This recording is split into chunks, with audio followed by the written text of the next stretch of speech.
are listening to Regeneration Rising, a podcast from Quivira Coalition's new agrarian program that provides information and inspiration to agrarians beginning their journey in regenerative agriculture. Each episode will explore what it means to work in regenerative agriculture, how people come to choose this as their livelihood, and why it's important to them and our future. We hope this podcast provides a foundation of knowledge for future agrarians and land stewards so they can rise up and focus on a regenerative approach to community, relationships, and the land.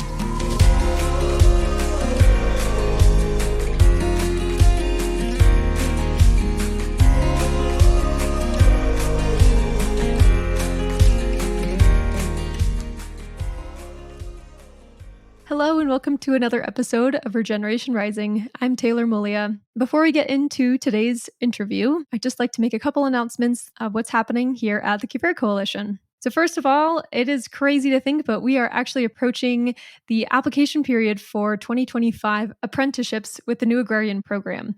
So if you're thinking about being an apprentice and you've heard interviews on this podcast, interested in learning more, you won't want to miss our NAP 101 calls, which are a webinar and a chance to get way more in-depth information about each one of our locations.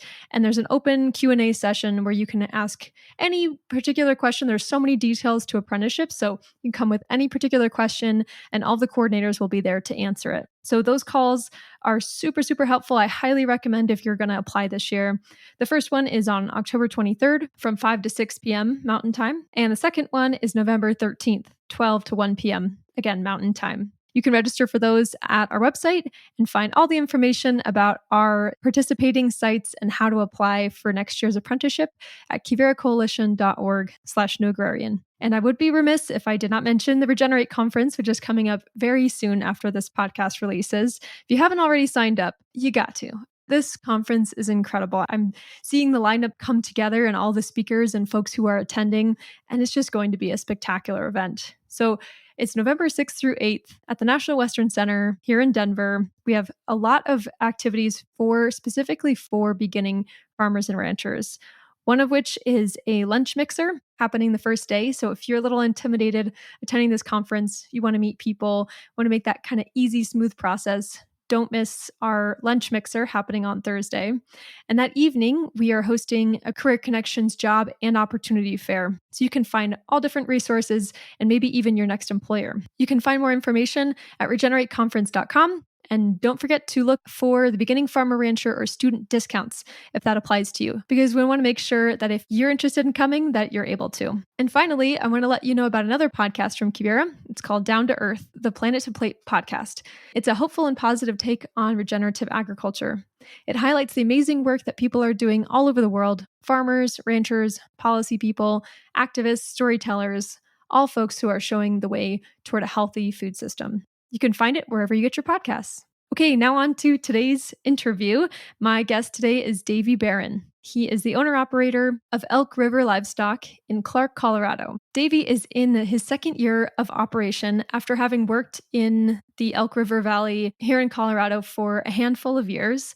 Happened to work for a producer who gave him the opportunity to start his own enterprise and is now figuring out what that enterprise looks like and figuring out ways to expand. And I think our conversation is so interesting because it shows the importance. It seems so maybe overstated and maybe cliche, but just the importance of relationships. Davey did not come from an agricultural background.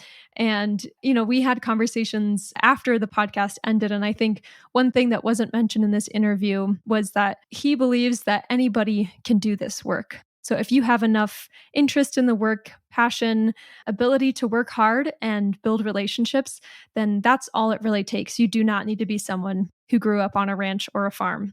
And one of the other topics we get into is the reality of entrepreneurship and how it might seem so glorious from the outside when you are working your way on farms and ranches. But Davey talks a little bit about the sort of gives and takes from starting as a ranch hand to becoming his own boss, which I think is just really interesting to see a clear picture of that. We just don't see that very often. So thank you so much for tuning in, and I hope you enjoy.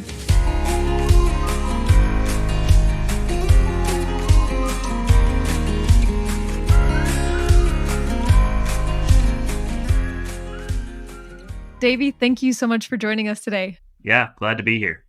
Very curious about your background. So, kind of, let's just start at the beginning, maybe. How did you find your way into agriculture? It wasn't really supposed to happen. I grew up in North Carolina, construction background, never been around livestock, never been around horses. And in 2015, I decided after my first year of college to go work on a guest ranch out in Colorado and basically got my start there. No interest in riding. I went on a ride with the staff there and I hated it. And I said, I'm not going to do that again. And then kind of I had the opportunity to go again and I started to like it. And then next thing you know, I was a wrangler there. And that was kind of a neat opportunity. So that kind of started my horse journey, getting into horses there. So from that, I worked there for a couple years and then had the opportunity to go work for the neighbor who ran cows.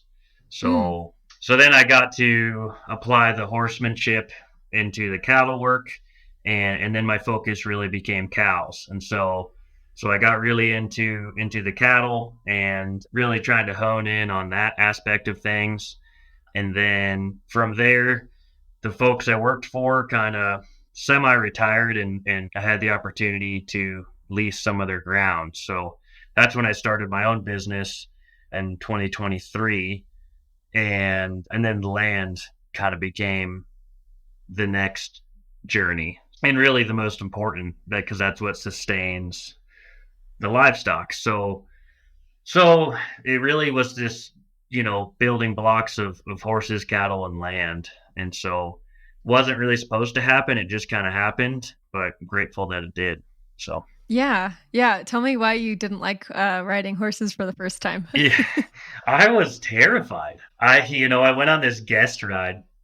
It was a dude ranch, and I was so scared. Everything the horse did, if it looked to the left, I'm like, why is it looking to the left? If it, I just didn't understand the animal, and so I was terrified, and I was like, yeah, that's not my thing. I had felt like I had no control, and I was on this total baroque kids horse, like little 6-year-old kids are riding this thing, and so I was just like, no, that's not for me. But then I had the opportunity to go riding again, and I was like, this isn't that bad. I actually kind of like it. That was kind of fun.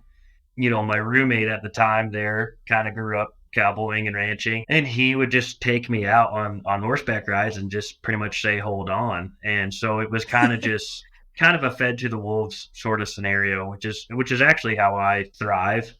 And Mm, so yeah, then I just kind of got into it. And then next thing you know, I loved it. I wanted so much more of it. And I wanted to ride young horses and start young horses. And then was quickly humbled with a injury from a colt. mm, And then I realized, you know what? I can ride a horse, but I'm no trainer. So mm. we do everything horseback here on the ranch now. I mean, we have a four-wheeler and a side by side, but those are mostly used for fencing and putting out salt or something like that. But the horses are a huge part of the operation, very important. So, I'm just at a point where I like to, and we've been picking up some young horses here that we're getting started and stuff. So I'm still doing some of that, but my hired guy is willing to hop on them for their first rides, which is kind of nice. And yeah, again, it's all one big fluke. It was not supposed to happen. I was going to go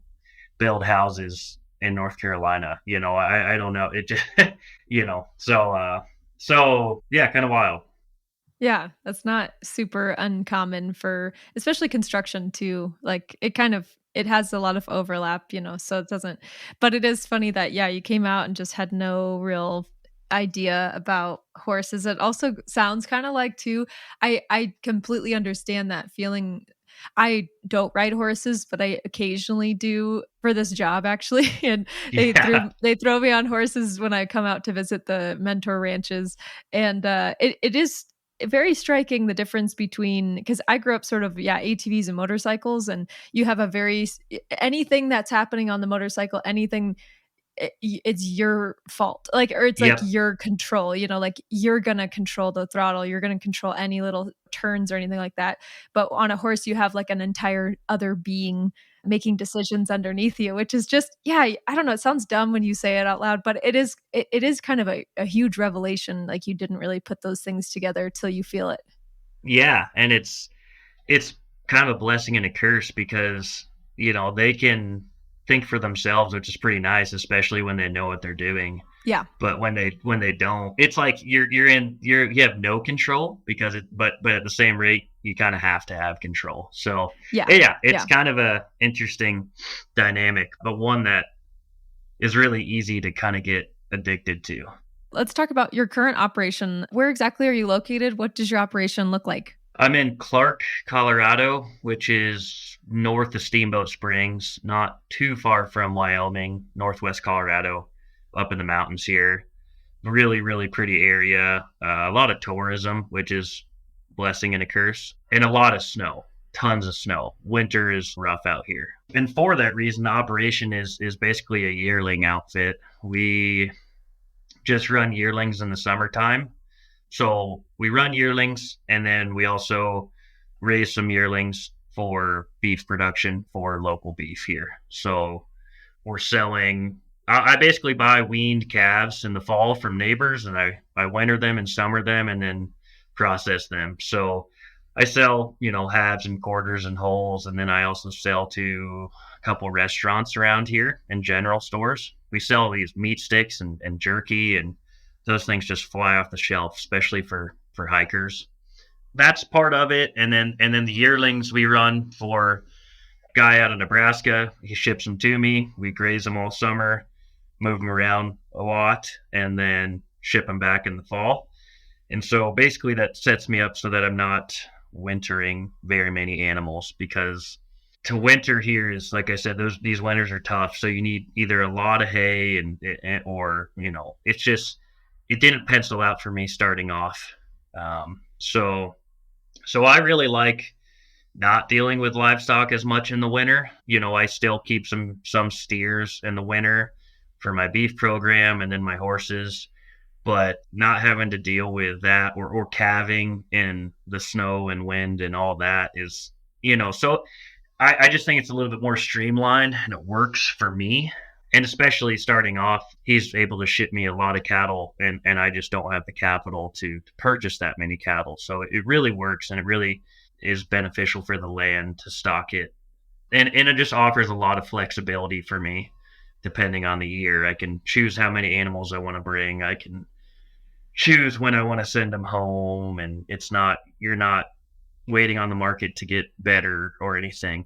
I really am a big fan of what we got going on here, and go, this is year 2, and it's starting to feel like I'm figuring out what my program is. And that's ever changing, but it's just nice to kind of have a baseline of kind of how we do things here. How did you meet the rancher in Nebraska that brings you those cattle? That was an existing relationship from my previous employer. So I leased this land from a family that has had it in their family for quite a while, and none of them live here, but my old boss, he leased it from them and then gave me the opportunity to lease it from them. It's a little confusing, but so he had this connection for these yearlings, and so because we always ran some yearlings alongside the cows that he had. So it was one that I was able to kind of continue from there, and is a really good working relationship. And I went and checked out their operation last winter, and it's really, they make it really easy. So I'm happy. I'm so interested in, how you ended up securing land, because where you live, like we've interviewed Lena Jansen on this podcast, and Yeah, she talked a little bit about how expensive it is in that part of the state. And yeah, I mean, it's just like it's prime Colorado. It's like mansions and beautiful, gorgeous, gorgeous green, and I mean, pretty intense winters, but it's a yeah, really sought after place of Colorado. And so land is very expensive from what I understand. So like, correct me if I'm wrong. There's an owner of the land, and then that owner used to lease it to a guy that was your old boss and you worked on that land and you sort of got a really good idea of how that land works and got the operation kind of, yeah, got an idea of how it flows and got to know that land really well. And then your boss was like, "Hey, Davey, do you want this lease? Like, you can just take over this lease." And is that correct? Yep, that's exactly right. And so, and with that, Lee, he's like, do you just want to, start your own thing? I think Yeah. they were ready to just kind of cut back and didn't want to have as much. And I'm forever grateful for that opportunity. And so I was pretty much in shock. I remember I was out working on hay equipment and they were like, "Hey, can you come inside?" And I was like, "Oh crap, I'm about to get fired." And we sit down and they're like, "Hey, this is what we're thinking. Would you have any interest?" And I'm like, Wow. "Oh yeah, like, I mean, like, yes, but let me, I was like, let me see how I make this work. I don't know." Mhm. I was not expecting that. So I was like, let me kind of, I guess, put pencil to paper and see how I can, like, I'm just a broke ranch hand. I don't have any money.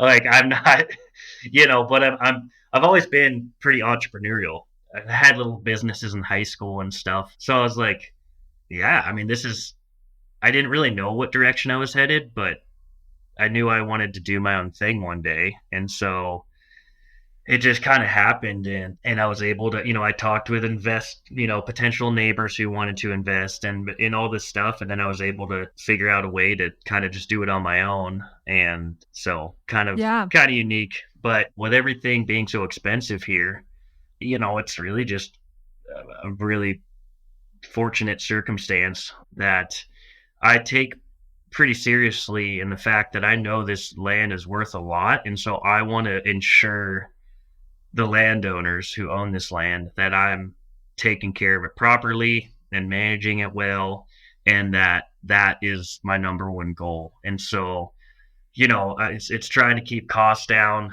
while still getting done what needs done. And I pretty well feel like I'm ranching on a gold mine. There's no way I could do this without the opportunity. I couldn't afford this, right? Which is the case for a lot of people. And tell us like how long had you been working on that place before they made that offer to you?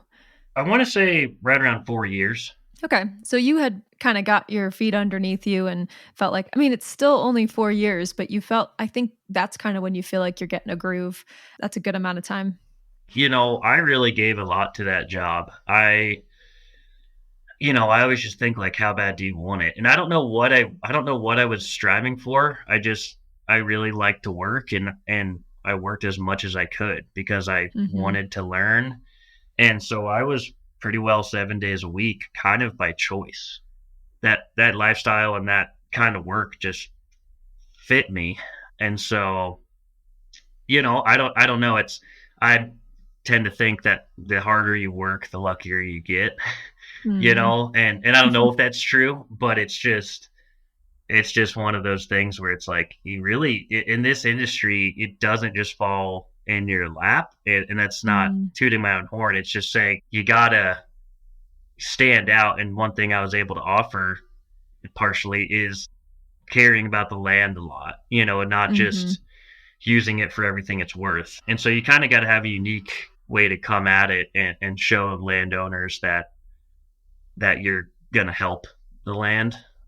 And it kind of sounds like too, I mean, I'm not sure, but it sounds like to me that it's like you treated that as if it was your own ranch already, and then sort of it was sort of like you were almost manifesting it because it was like if someone sees you showing up and getting the job done and not just putting down your tools at 5 o'clock because because it's just a job to you, like it sounds like you were treating that like it was your land already. It felt natural to you to do that. So I don't know. I'm just trying to put some pieces together, but that's kind of what it sounds like.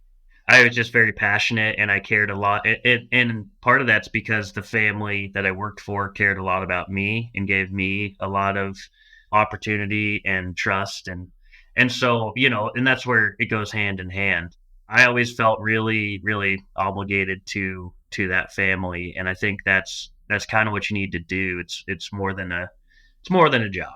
So I think, and then also it helped towards the end there. They allowed me to start running some of my own cows, which kind of gives me investment into that and a little bonus and stuff, and stuff like that just really makes a guy or girl feel like they're part of the operation. So Yeah, it's like that reciprocity. yeah, It sounds like, yeah, it's like you were doing things right, but they were also doing a lot of things right. And then they yep, were probably doing a lot of things right with the landowner to be able to sort of transfer this. And so yeah, it just sounds like there was a lot of goodwill and like effort put into the relationship. yep, yeah, and I've known the landowners too, which helped because they actually owned the guest ranch I worked Oh, at. right, right. And so I've actually known them for just as long, and so it Oh, was okay. it was good to have both both relationships. So That's so fascinating, I feel like, so inspiring. I'm very curious. I'm putting myself in that position of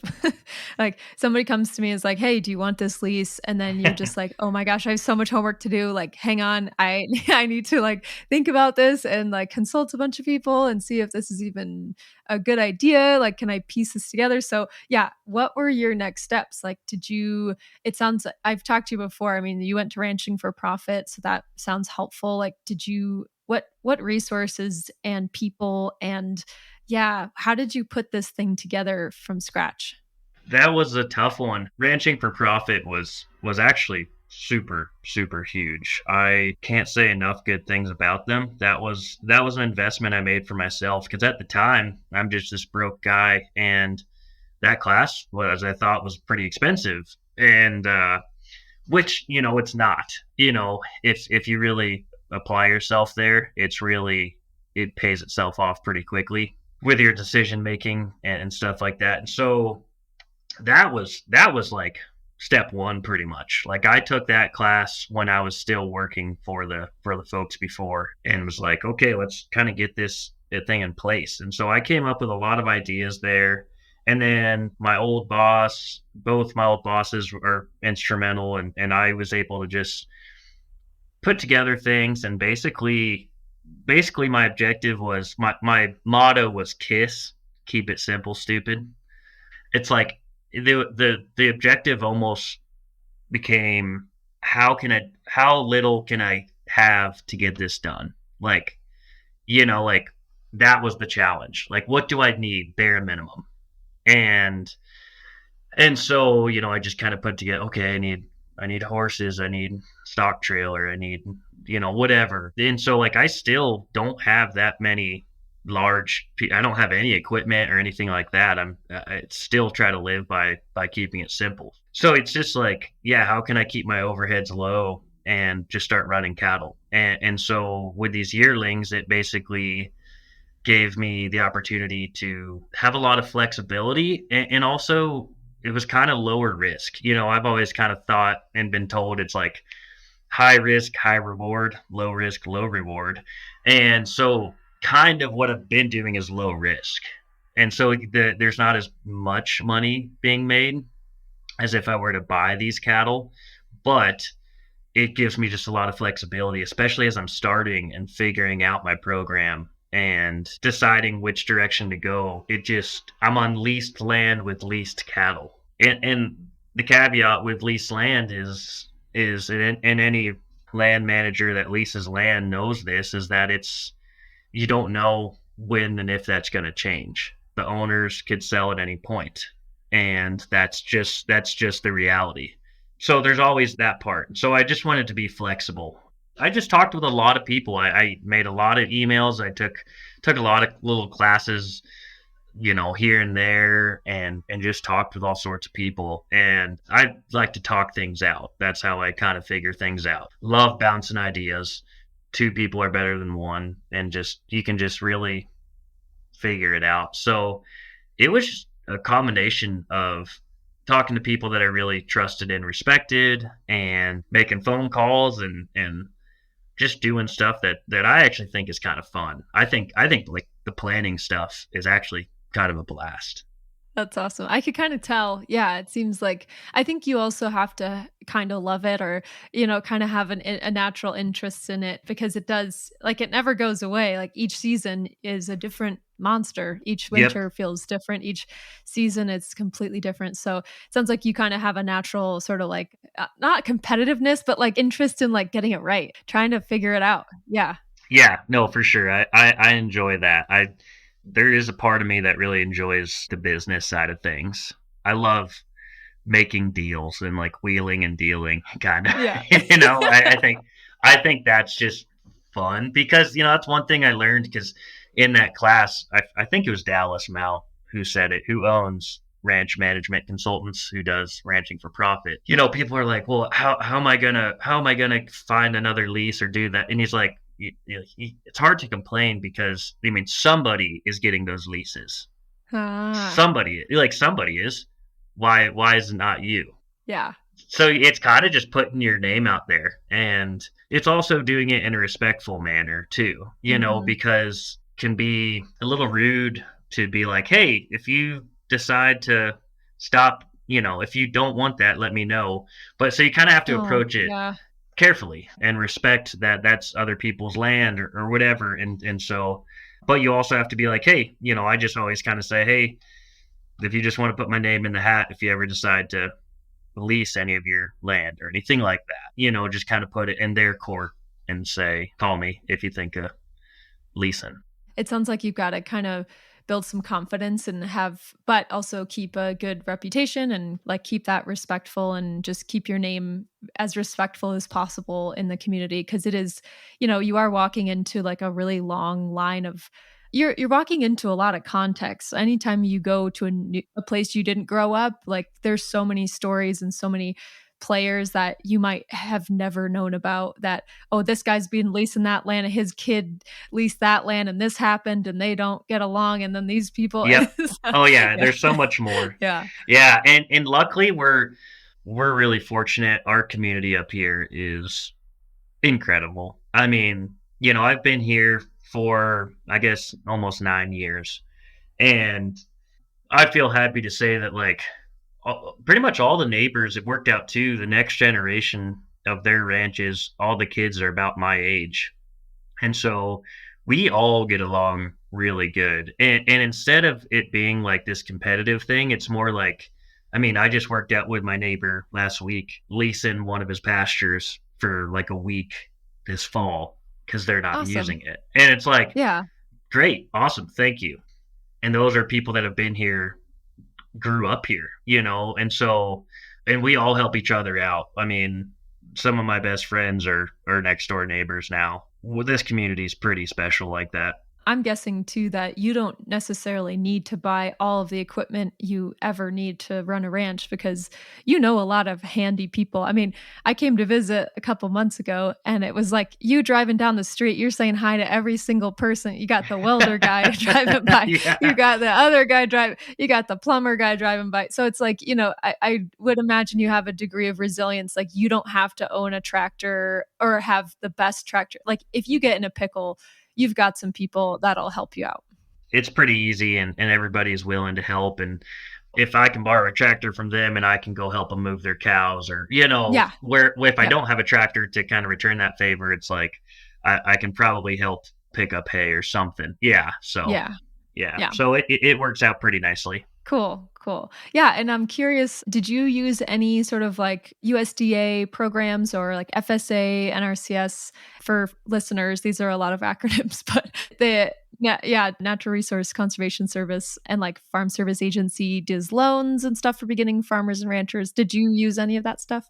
That was something I looked into at the very beginning, and I was pretty excited because they have the beginning farmer rancher stuff and low Yeah. rates. And the problem that I ran into is, and same with the banks, is I was so low risk. And well, and so basically a lot of those loans are for capital stuff, and for they want, you can only buy breeding cattle, Oh. you can't buy yearlings, with that stuff Oh. like that. Like they want you to start like a herd is kind of the impression I got. And Yeah. so it wasn't really applicable for what I wanted to do. And then It's like, yeah, you can get $100,000 for a tractor, but I didn't want a tractor. So it was a little bit more geared towards somebody who wants to buy some land, maybe buy land, Mhm. buy equipment, buy breeding cattle, stuff like that. And so it wasn't really as applicable. So that didn't really work. With that being said, I am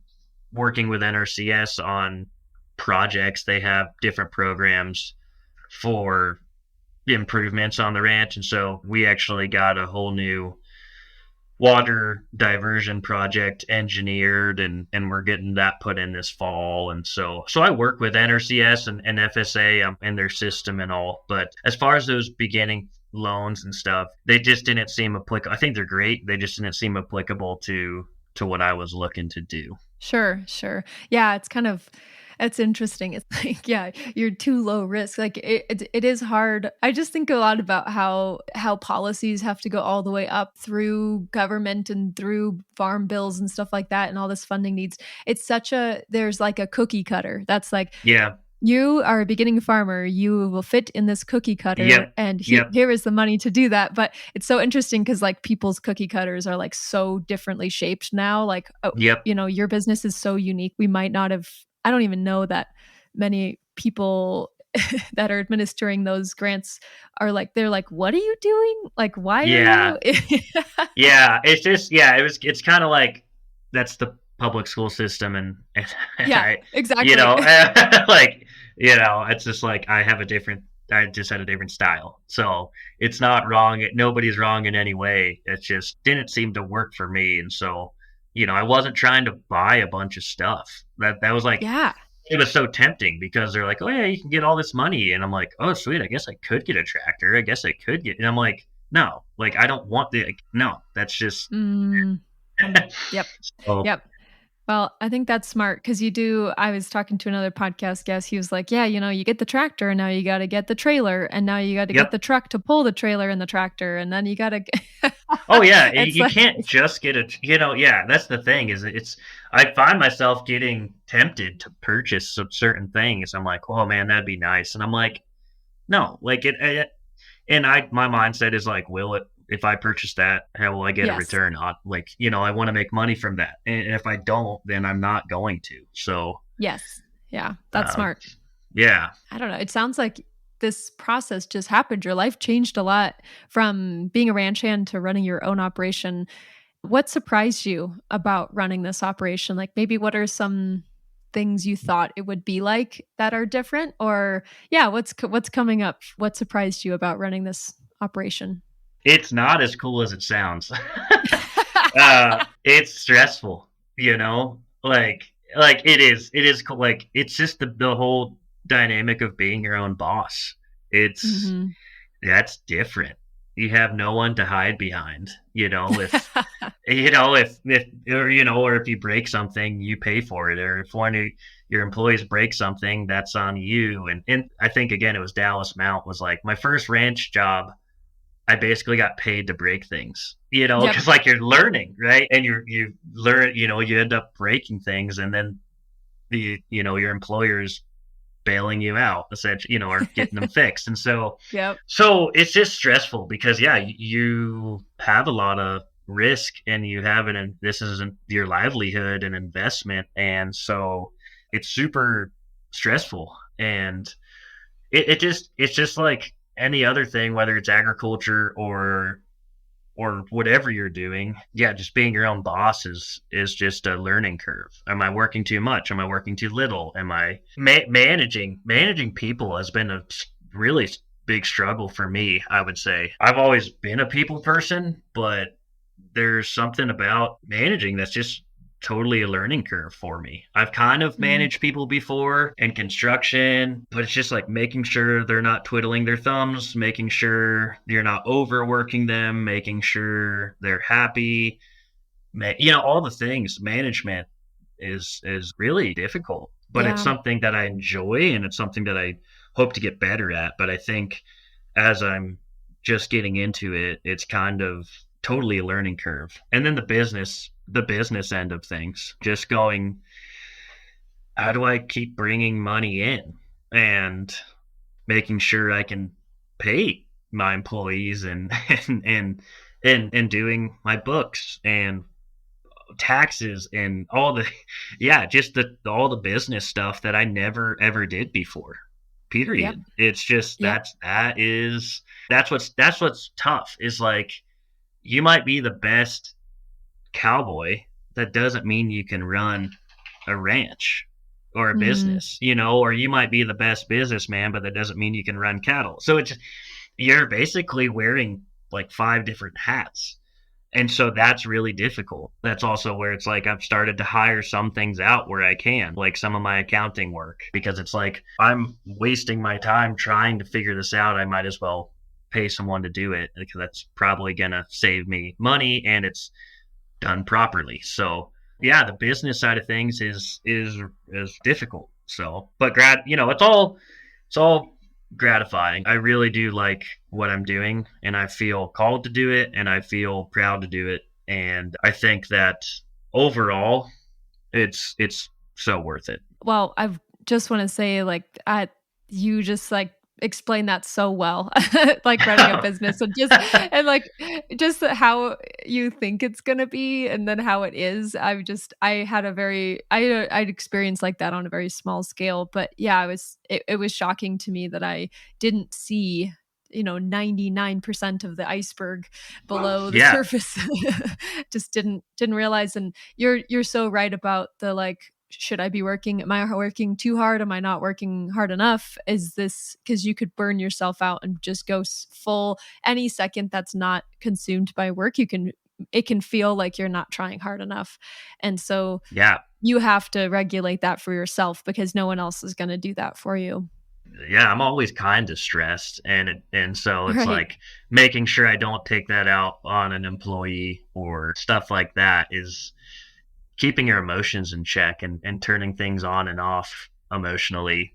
So yeah, it's definitely different. And that's one, I've hired some people before that just for fencing and I go out as much as I can. I'm still doing a lot of boots on the ground stuff, of course, but there's certain times where I can't. I got to go do something else and I got to go.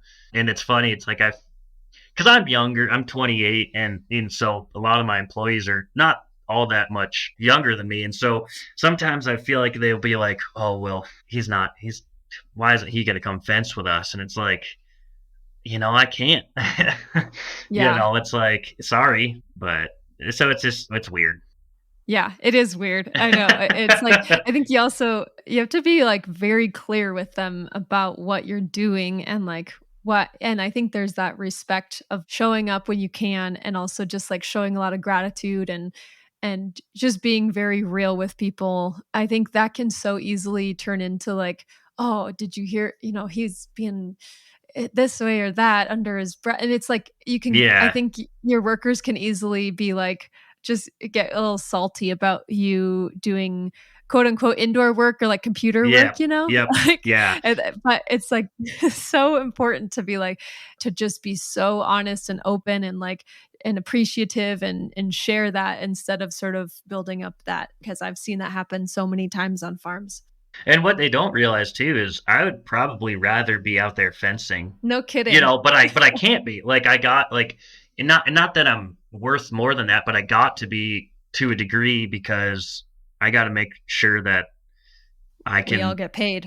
we all get paid. And so it is difficult because in ranching for profit they call it the Whitby and the Watby jobs, the working in Yep. the business versus working on the business. And a lot of those working in the business jobs like fencing or whatever it is, moving cows, those are kind of the $10 an hour jobs. And then working on the business are your 100-hour job, jobs. And Mhm. so it's just kind of like, but I tell you what, a lot of times I do spend on the computer, I'm finding ways to generate more revenue and it's so Mhm. worth it. So I had a boss when I was working construction. I was installing a mailbox on a house we had just finished and I was just kind of a laborer at the time and he was going to do like a final walkthrough with the homeowners and he walked by me and he's like, I would kill to trade positions with you right now. Oh. And I was like, that like made no sense to me at the time. I'm like, I just want to Yeah. be you. I want to be the bot. Like that's so much better. But now I totally see it. It's like there's certain times where I would rather be digging post holes than dealing with some of the BS Yes. and Yes. so, but that was really hard for me to wrap my head around at the time when boss man was wanting to trade jobs with the labor. Yeah, no kidding. And it's uh, like, and you carry a lot of this home because ultimately this is your responsibility. And I think that's the kicker is like the responsibility lies with you. Like you're thinking about these things right before you go to bed and the first thing in the morning. Whereas if you're working for an operation, you have the privilege of sort of checking out. And I think that's just the moral of this story is like you think the grass is always greener, but you just have to understand that there are gives and there are takes. Like it's not what it totally, seems.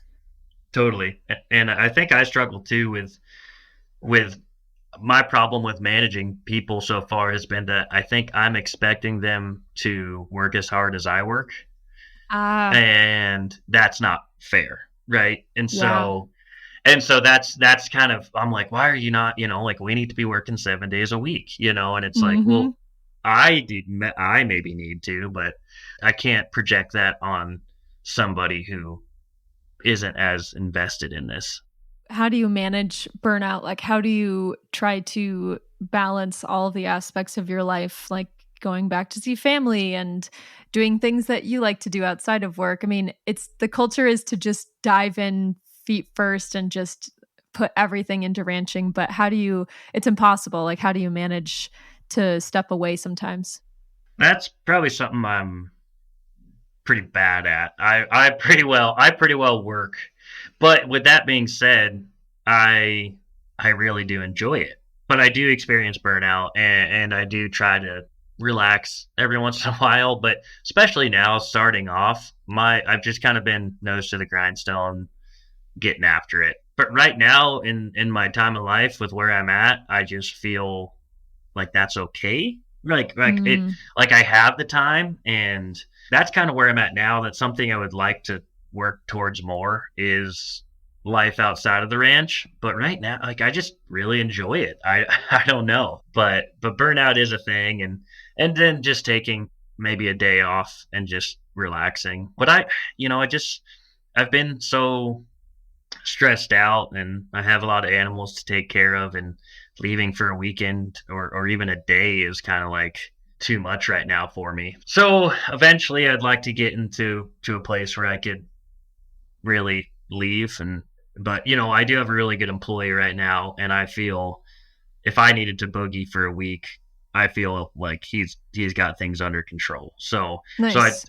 So I think that really having good people is a huge part of that. It's taken a lot of stress out of my life.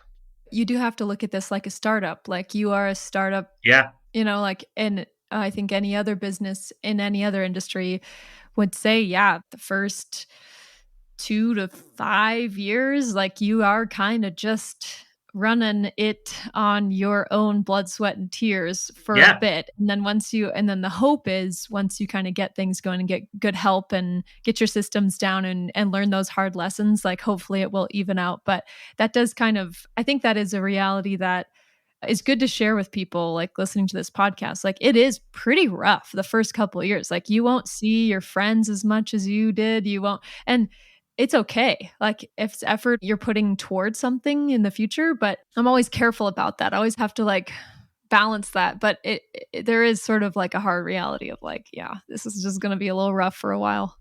it's playing the long game. It's Yeah. just, but again, I enjoy what I do, so it's really not that bad.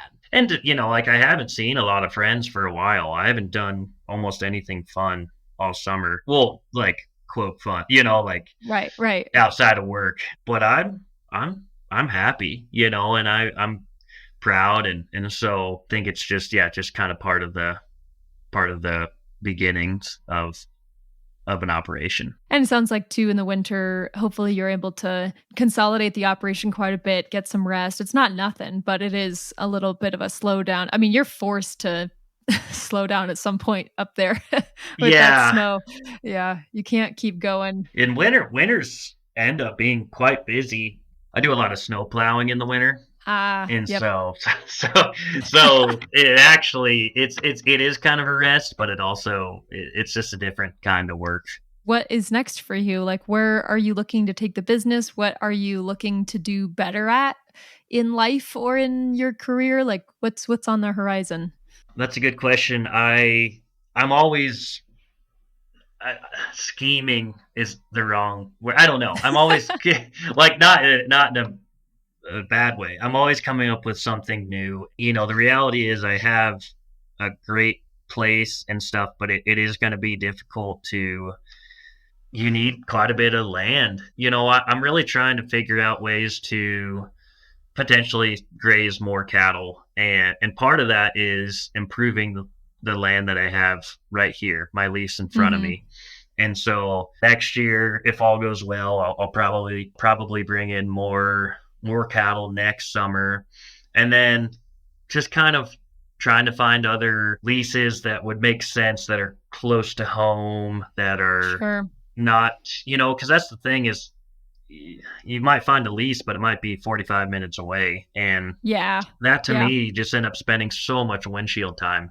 It's got to be close by. And so it's that thing kind of like with respect to my neighbors, there's certain pastures around here and certain areas that are not being utilized much by them. And okay, maybe that would make sense to try and just lease it from them for a year and see how it goes. So there's a little bit of opportunity to expand a little bit here.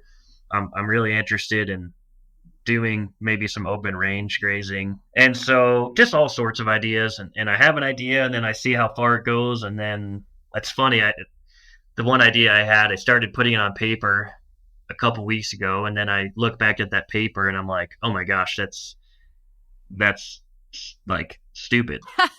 And, but that's always one thing though, is like, just put it on paper, because then you can at least pull certain things from that and certain things from another, something you jotted down. And Yeah. Yeah. but I'd really love to just, it's really about the land, and I love being horseback, and I love moving cattle, and I love looking at grass. It's like the reality is, this is used quite a bit, but I'm a grass farmer, right? Like I'm not, and the animals are huge, and I love good stockmanship, and I love good horses and all that stuff, but those are all just tools to better the land. I really just want to make some impacts, and I want to see things change for the better with the land I'm on now. And then, I think I'm probably going to expand the beef business a little bit. I have some opportunities to get in some restaurants and steamboat potentially. And so kind of just amping things up a little bit is all. But really the same program overall. Selling beef and running yearlings is kind of the direction I'd like to go. And things just happen. It's just like you plan as much as you can, but you also just, opportunities come up, opportunities fail, things change. So I think it's being flexible and knowing that things can change very quickly, just being prepared for that. But I would just love to expand accordingly, make sure that I don't bite off more than I can chew. But that I would love to just continue doing very similar things to what I'm doing now. There is a degree of planning, but there's also a degree of like giving it to the gods. Just Yeah, like yeah, keeping yourself open, because it does. I mean, you had no idea you were going to have this lease in the first place at all. So you got to be open to whatever crazy thing might be next that you have no idea is even coming. yeah. We'll see, and I would love to do this for as long as I can. But life happens and things change, and so I'm just got to be ready and just prepared for whatever. But I really just want to. I take it pretty seriously, so I just want to do right by the land and by the owners and by all my neighbors. And so this is a place I certainly call home, and would like to be here and make a sustainable business here. Well, that was fantastic. I'm going to go into our last segment here is our rapid fire. So don't think too much about the answers to these questions. Don't give me a very long answer to these questions, but just kind of whatever pops up to your mind, go for it. So first question is complete this sentence. Being a beginning agrarian means... Oh, it's cheesy, but thinking outside the box. No, that's absolutely right. Yeah. If you had a private chef to cook you any dish after a long day, what would it be? Tenderloin with some mashed potatoes. What's one book on your bookshelf? The Started Cult by a guy named Brett Davis. It's a pretty good book. All right. This is a good question for you. What's one musical artist I should listen to? If you're into, he's cowboy, Matt Robertson is real good. I saw him in Elko, Nevada, and got to meet him. Super nice guy. He's kind of out of Wyoming, Arizona, but he just came out with a new album called Arizona. Very good. Oh, nice. I will absolutely listen to that. What's one non-ag related hobby or interest of yours? I would say it's somewhat ag related still, but I do leather work. I build some saddles on the side. Saddles and tack and belts and all those sorts of things. So leather work is kind of my winter hobby. Very cool. Do you use the leather from the cattle that you harvest? No, I purchase it because it goes through the whole tanning process and there's all the, Right. But I use all my own stuff, all my own saddles, bridles. Wow. I build mostly everything I use. So, okay, a nugget of advice for other beginning agrarians is work hard and just do it. There's going to be a lot of things, especially starting off. You got to kind of earn your stripes. So there's going to be times where you're cussing and not super thrilled with the jobs you're doing, but just do it and it will pay off. And it's just kind of part of the gig, but just do it. And then final question, where can people find more information about you, maybe buy beef from you? Yeah, learn about you. Do you have Instagram, Facebook, anything like that? Yeah, I have an Instagram, Elk River Livestock, and then I have a website, which is elkriverlivestock.com. So those two places, I do the social media, so it's not the most it's just me. Well, I try to do it more as like a business, but I'm not like a marketing genius. So that's not ever crazy exciting, but then the website I think is pretty informative. And then on there has all my contact info. If you're interested in, the thing about beef is I don't sell it out of pretty much my county. I don't ship. My biggest thing is if you want local beef, go ask your local rancher for some beef. We don't like that defeats the purpose in shipping, in my opinion.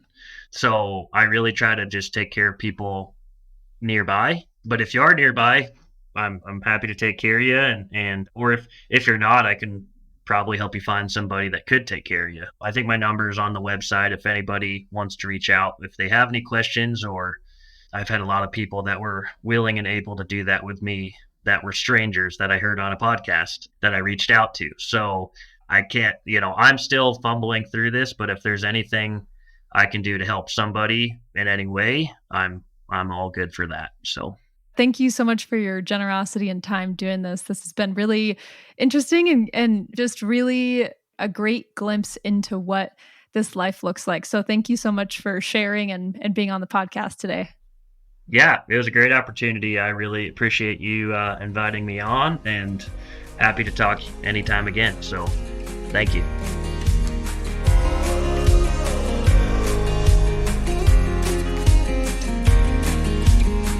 Thank you so much for tuning in. If you'd like to connect to the broader Quivira community of ranchers, farmers, conservation and government agency professionals, educators, nature nerds, curious consumers, and more, we're excited to have you. Our website is quiviracoalition.org, and in the upper right, click on Get E-News to sign up for our newsletter, where we share happenings and events, learning opportunities, job postings, and more. Also, if you're enjoying this podcast, please leave us a review and a rating. It really will help other people find us and maybe even find their next step in regenerative agriculture. Thanks so much, and see you next time.